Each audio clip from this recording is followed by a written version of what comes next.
Assalamualaikum warahmatullahi wabarakatuh. Apa kabar anak ibu semua?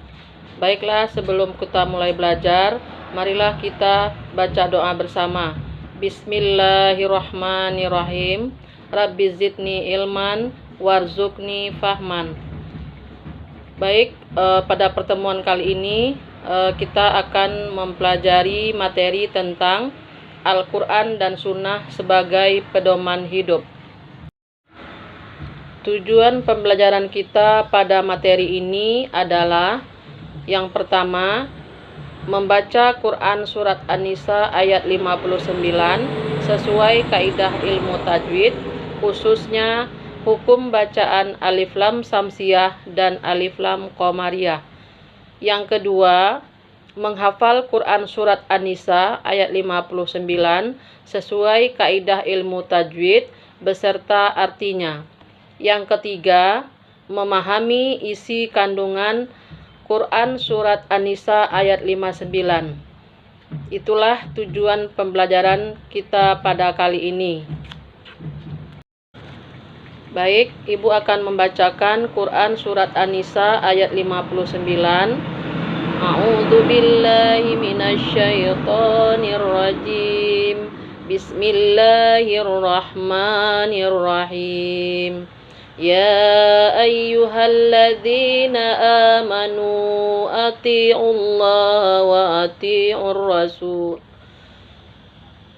wa ulil amri minkum fa inna taza'tum fi syai'in farudduhu ilallahi wa rasuli in kuntum tu'minuna billah wal yaumil akhiri dzalika khairu wa ahsanu ta'wila.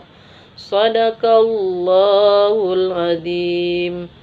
Artinya, wahai orang-orang yang beriman, taatilah Allah dan taatilah Rasul Muhammad sallallahu alaihi wasallam dan ulil amri minkum, pemegang kekuasaan di antara kamu. Kemudian jika kamu berbeda pendapat tentang sesuatu, maka kembalikanlah kepada Allah, Al-Quran dan Rasul, sunnahnya. Jika kamu beriman kepada Allah dan hari kemudian, yang demikian itu lebih utama bagimu dan lebih baik akibatnya.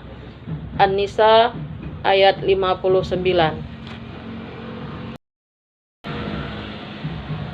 Kita masuk kepada hukum bacaan alif lam samsiyah dan alif lam qamariyah. Alif lam samsiyah dan qamariyah adalah bagian penting dari tajwid yang harus dipelajari untuk membaca Al-Quran dengan benar. Berikut adalah penjelasan tentang kedua hukum bacaan tersebut. Yang pertama, alif lam samsiyah. Alif lam samsiyah adalah alif lam yang diikuti oleh huruf-huruf samsiyah. Huruf lam dalam alif lam samsiyah tidak dibaca, dihilangkan, dan huruf setelah lam dibaca dengan tasdid. Huruf samsiyah adalah huruf-huruf yang berjumlah 14, yaitu ta, sa, da, za, ra, zai, sha, shin, sod, dot, to, zo, lam, na. Jadi itu adalah termasuk huruf alif lam samsiyah.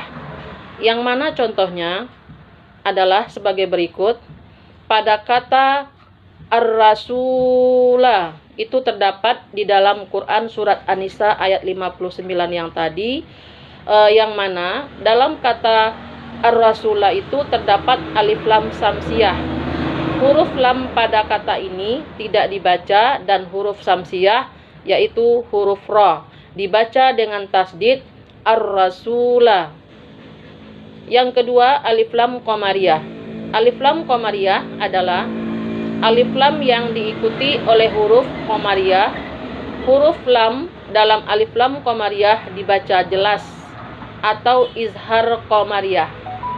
Huruf qamariyah adalah huruf-huruf yang berjumlah 14, yaitu alif, ba, jim, ha, kha, ain, ghain, fa, qa, kaf, mim, waw, hamzah, ya. Contoh dari alif lam qamariyah yang terdapat pada kata al-amru itu juga terdapat di dalam Quran surat An-Nisa ayat 59, yang mana kata al-amru itu terdapat alif lam qamariyah. Huruf lam pada kata ini dibaca jelas, yaitu al-amri. Baik, Ibu masuk kepada isi kandungan Quran surat An-Nisa ayat 59, yang mana di sini isi pokok kandungan surat An-Nisa 59 itu ada 5 bagian. Yang pertama, perintah untuk taat kepada Allah dan Rasul. Ayat ini menjelaskan pentingnya ketaatan kepada Allah dan Rasulnya. Ketaatan ini mencakup menjalankan segala perintah Allah dan menjauhi larangannya, serta mengikuti sunnah Rasulullah. Yang kedua, perintah untuk taat kepada ulil amri. Ulil amri di sini merujuk pada pemimpin atau otoritas dalam masyarakat. Umat Islam diwajibkan untuk taat kepada pemimpin yang memerintah dengan adil dan berdasarkan ajaran Islam. Yang ketiga, penyelesaian perselisihan.